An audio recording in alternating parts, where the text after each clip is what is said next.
World info set کے موزی دوستوں السلام علیکم، امید کرتے ہیں کہ آپ جہاں پر بھی ہوں گے ہیڈو عافیت سے ہوں گے۔ ناظرین گرامی، آج کی ویڈیو نہایت ہی خاص ہے کیونکہ آج کی ویڈیو میں ہم ایسی جنگ کا ذکر کریں گے جسے اسلامی تاریخ میں ایک اہم باب سمجھا جاتا ہے۔ یہ ایک ایسی جنگ تھی جو صلاح الدین ایوبی کی قیادت میں صلیبیوں اور مسلمانوں کے درمیان حطین کے مقام پر لڑی گئی تھی۔ معزز دوستو، حطین ایک ایسا میدان ہے جو اسرائیل کے شہر طبریاس کے قریب واقع ہے۔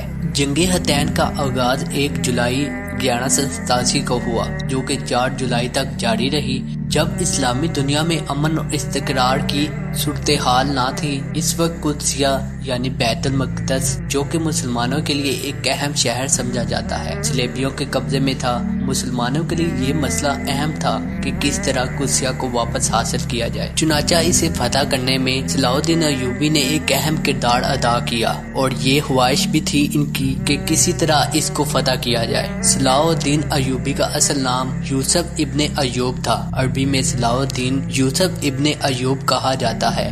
یہ وہ مشہور تاریخی شخصیت ہیں جنہیں عام طور پر صلیبی جنگوں کے دوران ایک مسلمان فوجی رہنما کے طور پر جانا جاتا ہے۔ ان کا لقب صلاح الدین تھا جو کہ ایک بزرگ جنگجو حکمران تھے جنہوں نے اپنی زندگی میں انصاف، شجاعت اور تواضع کی ایک اہم مثال قائم کی۔ چنانچہ ان کی قیادت میں مسلمانوں نے قدسیہ کو فتح کرنے کا ارادہ کیا۔ ان کا یہ ارادہ تاریخ کو مختلف رنگ دینے والا تھا۔ صلاح الدین ایوبی کا خواب تھا کہ قدسیہ کو مسلمانوں کے اختیار میں لیا جائے۔ انہوں نے مسلمان حکمرانوں کو مل کر یکجا ہونے پر آمادہ کیا تاکہ مسلمان فوج ایک ساتھ مل کر اکٹھے مقابلے میں شامل ہو سکیں۔ حطین کی جنگ میں صلاح الدین ایوبی نے ایک زبردست منصوبہ تیار کیا۔ انہوں نے صلیبی فوجوں کو اس جگہ پر آنے پر آمادہ کیا جہاں پر دور دور تک پانی کا کوئی نام و نشان بھی نہ تھا۔ صلیبی فوج کے لوگ پیاس اور حرارت کی وجہ سے کمزور ہو گئے تھے اور صلاح الدین ایوبی کی فوج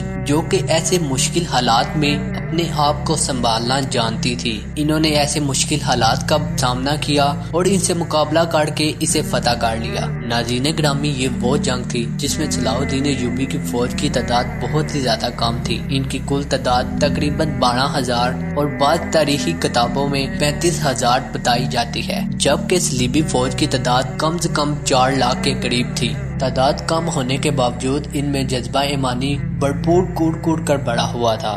انہوں نے ناممکن کو ممکن کر دکھایا۔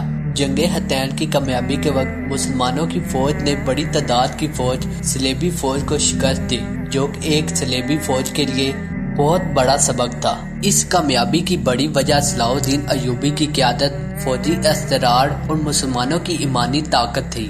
ناظرین گرامی، جنگ حطین کی کامیابی کے بعد صلاح الدین ایوبی نے قدسیہ کو مسلمانوں کے اختیار میں لے لیا۔ اس فتح نے مسلمانوں کے دلوں میں نئی امید کی شمع روشن کی اور انہوں نے اپنی جاگیر کو اور بلند اور وسیع کر دیا۔